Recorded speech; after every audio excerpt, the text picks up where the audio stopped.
Les prix de certains médicaments essentiels génériques, de produits de santé et de consommables médicaux vont connaître une baisse substantielle. Ainsi, en a décidé le gouvernement. Cette baisse va engendrer une incidence financière de 3 milliards de francs CFA supportés par l'État burkinabé. Les différentes réductions vont de 20 à 70% selon la nature des produits. Au terme de cette baisse, pour par exemple les formes injectables, nous pouvons avoir des réductions qui vont jusqu'à 53%. Pour certaines formes comprimées, nous pouvons avoir des réductions qui vont jusqu'à 67%.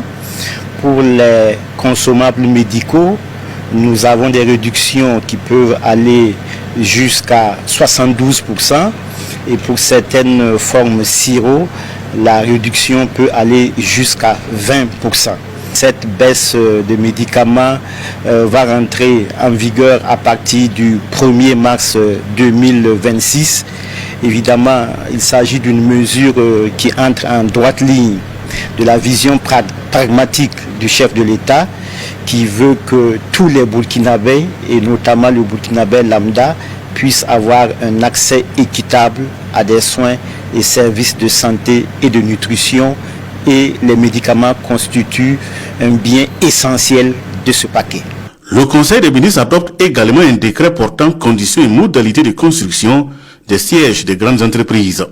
Le décret oblige les grandes entreprises ayant un chiffre d'affaires d'au moins 5 milliards de francs CFA sur les 3 derniers exercices à construire leur siège au Burkina Faso. Pour les entreprises qui ont un chiffre d'affaires selon les critères fixés supérieur à ou égal à 100 milliards de francs CFA, la catégorie c'est la catégorie A et le standing de construction c'est au minimum R+7 avec un parking souterrain et un parking en surface. Également il y a des critères d'efficacité énergétique. Et pour les entreprises dont le chiffre d'affaires est compris entre 50 milliards et 100 milliards, c'est la classe B et le standing c'est au minimum R+5 avec un parking souterrain et un parking en surface. Pour les entreprises dont le chiffre d'affaires est compris entre 50 milliards et 10 milliards, il s'agit de la classe C et là le standing c'est au minimum R+4 avec parking en surface. Et pour les entreprises dont le chiffre d'affaires est inférieur à 10 milliards, c'est la classe D et le standing c'est au minimum R+3. Le décret, après donc la signature, va consacrer la mise en œuvre effective de la loi. La loi a prévu aussi des exonérations sur les matériaux de construction et pour permettre aussi de faciliter les opérations de construction de ces entreprises. Et au niveau de la Sonature, il y a également des terrains qui ont été disponibilisés pour que ces entreprises puissent les acheter et afin de construire leurs sièges. Le décret vise à opérationnaliser la loi adoptée en décembre 2025 par l'ALT, l'Assemblée législative de transition, portant obligation de construction des sièges pour les grandes entreprises au Burkina. Elle fait également obligation aux entreprises de déposer des dossiers de construction dans un délai de 6 mois après son adoption et un délai de 36 mois pour ériger le siège. Le ministre de l'économie et des finances invite alors les entreprises à se conformer le plus tôt possible pour une mise en œuvre effective de la loi à compter de cette année 2026. L'Afrique, ce continent qui a tant souffert et qui continue de souffrir du fait des impérialistes. Ces impérialistes n'ont qu'un seul cliché en tête. L'Afrique est l'empire des esclaves. C'est comme ça qu'ils voient l'Afrique. Ils n'ont jamais pu changer de logiciel jusqu'à aujourd'hui. C'est déplorable. Mais comment procèdent-ils?